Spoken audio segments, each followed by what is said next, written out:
ang babae sa CCTV.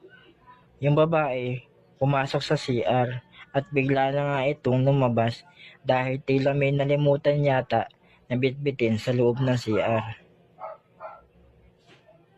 Yung pala, nalimutan niya ang dala-dala niyang sabon na dapat nadala niya na sa loob ng CR.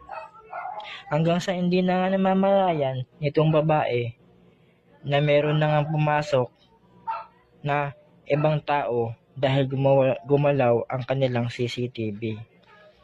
At itong lalaki na para tila nagtitinda ng ice candy at ito yung nilapag na nga at bigla na lang pumasok basta-basta na wala man lang katok-katok. At inilapag na nga ng lalaki ang kanyang dalang styro sa washing machine. Hanggang sa pumasok na ang lalaki sa loob ng bahay at napansin na nga nitong babae na tila bakit may styro sa ibabaw ng washing machine. Yung pala ay hindi niya pala naisarado ang kanilang gate bago ito naligo. Kaya muli niya isinara at bumalik yung babae at pinagmasdan yung styro sa ibabaw ng washing machine. At hindi nga doon nagtatapos, pumasok yung babae sa loob ng bahay nito at sinilip niya kung may talagang may pumasok na lalaki o ibang tao sa kanilang bahay. Dahil yung bago siya maligo ay wala namang styro nakalapag dyan at pinagpatuloy na nga ng babae na maligo.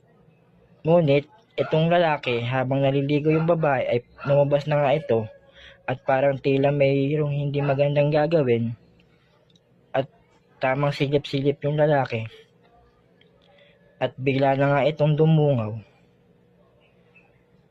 at tinitingnan niya kung may iba pang tao na nasa loob at inayos na nga niya yung pagkakalagay niya na styro at muli na nga ito ulit dumungaw, sumilip at dumungaw at tila ba parang nauuhaw hanggang sa ito'y napainom na nga ng tubig na malamig. Kung mapapansin nyo, yung lalaki sa CCTV na parang aligaga sa kanyang ginagawa at muli na nga dumungaw at tataranta at bila na nga ito nagtago dahil yung babae nakaramdam na parang may tao sa loob. At bigla na nga yung babaeng lumabas at tinignan niya at dinoble check kung saradong ginagasa.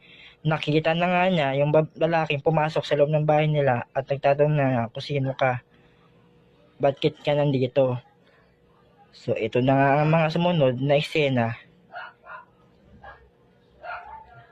Yun, nagpaalam pala, asawa pala niya na magtitinda siya ng ice candy. Yun, kaya kung kayo ay aalis, magpaalam kayo sa asawa nyo